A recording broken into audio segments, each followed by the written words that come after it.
happened, and then I will do some analysis. Before I do that, just to remind you guys, most of my viewers are not subscribed. If you happen to be one of them, consider subscribing. Let's take a look at this particular news. So this is coming on Reuters, and they have reported that Turkish President Recep Tayyip Erdogan met with Hamas leader Mohammed Ismail Darwish in Ankara on Wednesday.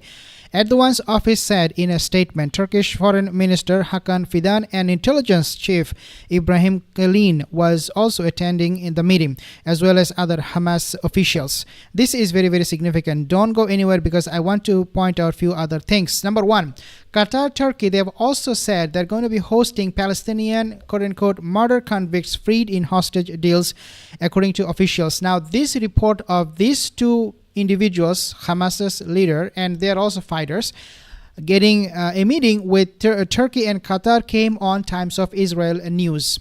In other words, what we are saying right now is that Hamas is being held, or I would say Turkey and Qatar, they're holding Hamas's leadership, both those who are political leaders and also who are military leaders, in Ankara, in Qatar, and also in Turkey.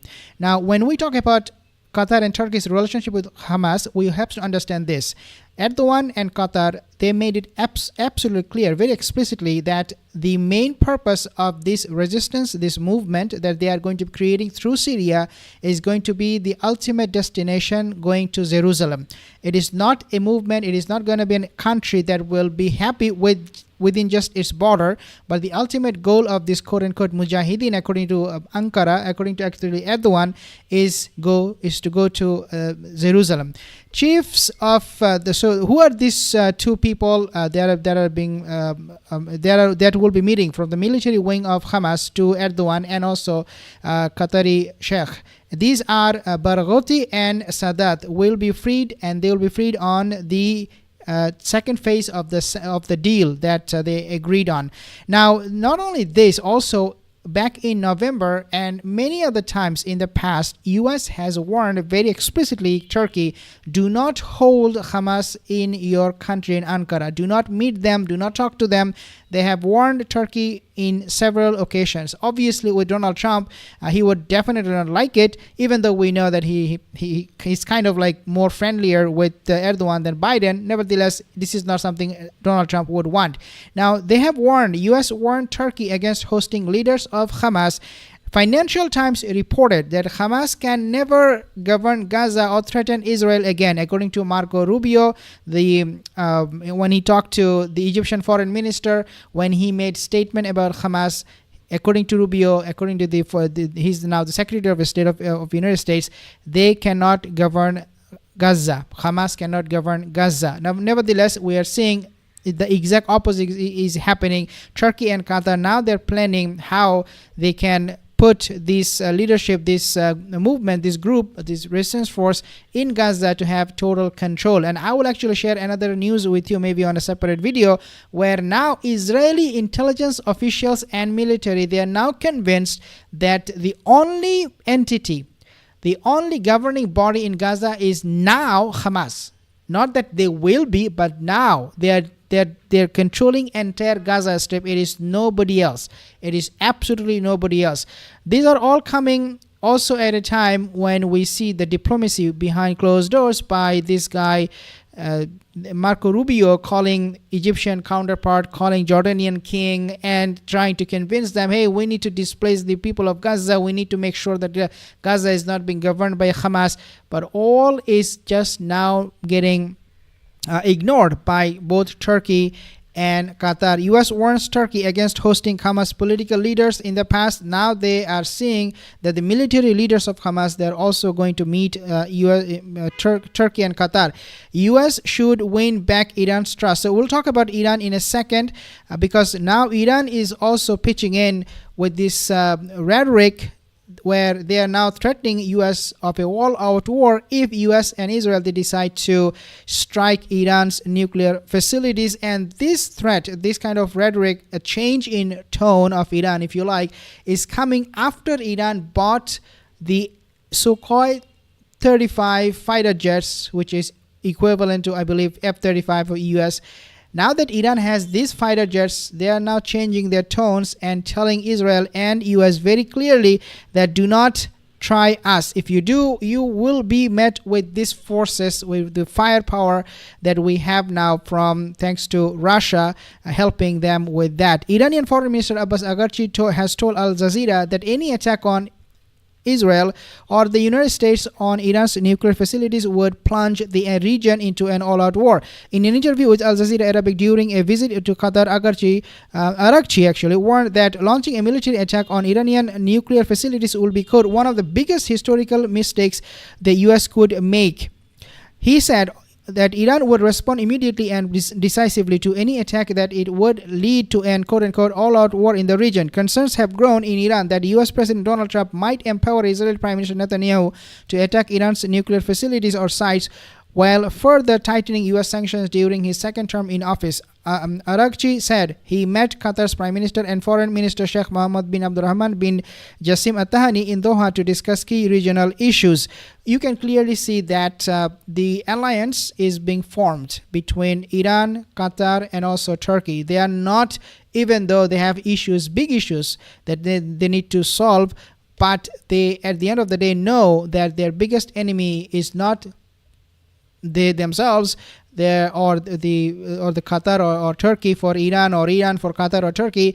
It is Israel. So they are making sure that even though we are discussing about our differences, but we are also talking about unity. So you see, Iran, they are holding meetings with Qatar on a regular basis. This is not the first time. In the last meeting, Iran actually asked Qatar to build a tunnel, a train tunnel, I believe.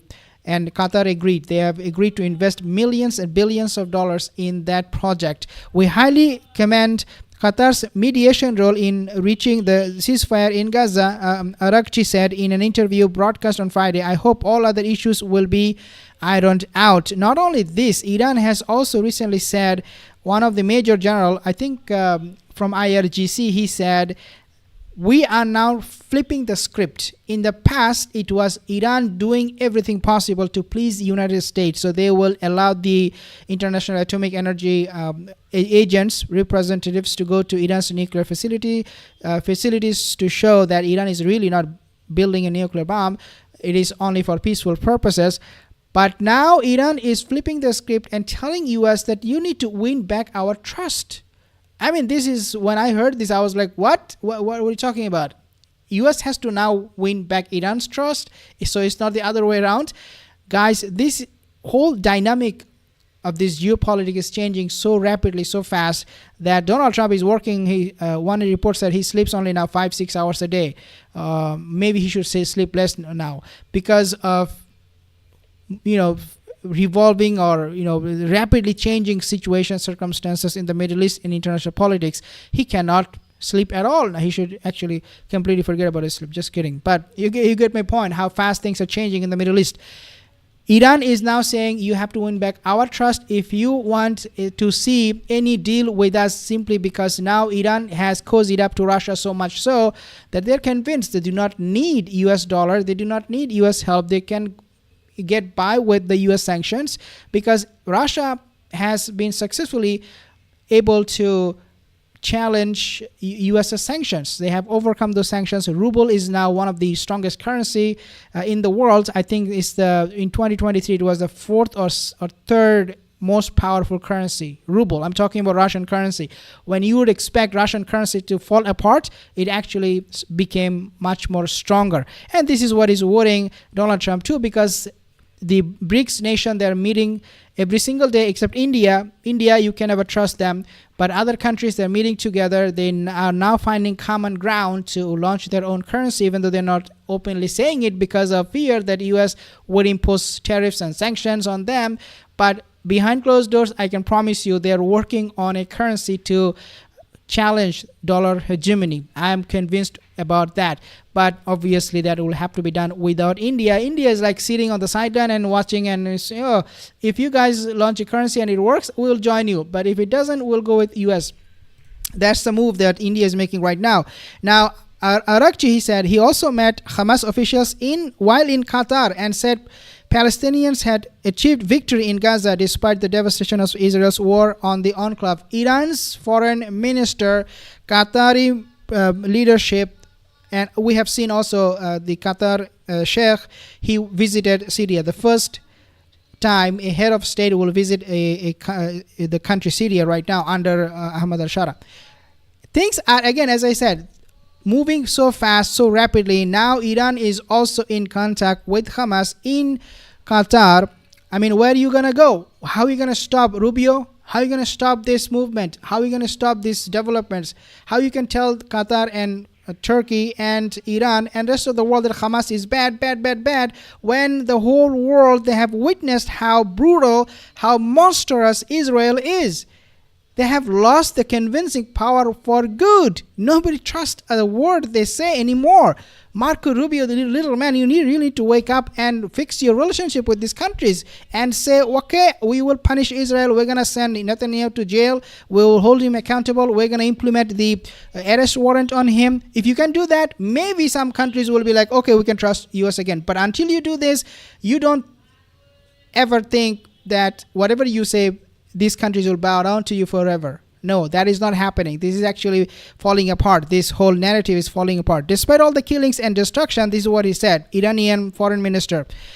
The whole world witnessed the Palestinian people held their ground and upheld their values and principles. I believe this stands as a victory, he said. The Israeli occupation forces did all in their power to eliminate Hamas and free their captives, but they were forced at the end of the day to sit and negotiate with Hamas. This represents victory for Hamas. He added, obviously this is a clear victory, and we actually have discussed about this in the past videos. But guys, what is the ultimate goal for Iran, Qatar, Turkey, all of these countries? Their ultimate goal is to go to Jerusalem. Their ultimate goal is to get rid of Israel from the fake state of Israel. Why? Because they know that this is something they now need to do because of the morality. It was in the past about the religious text that mentioned the Muslims will rule over Jerusalem. But now it is no longer just a religious indiction. It is now a moral responsibility for all of these countries, at least that's how they feel from what I understand about the activities, that it is now time for the entire nation, especially in the Middle East, to take over the city Jerusalem and get rid of the Israelis, the Zionists, for good. And Donald Trump is obviously going to be desperately trying that not to happen and try to stop that. I will inshallah meet you in the next video. Leave me a comment in the comment section below. Have a wonderful day. Take care.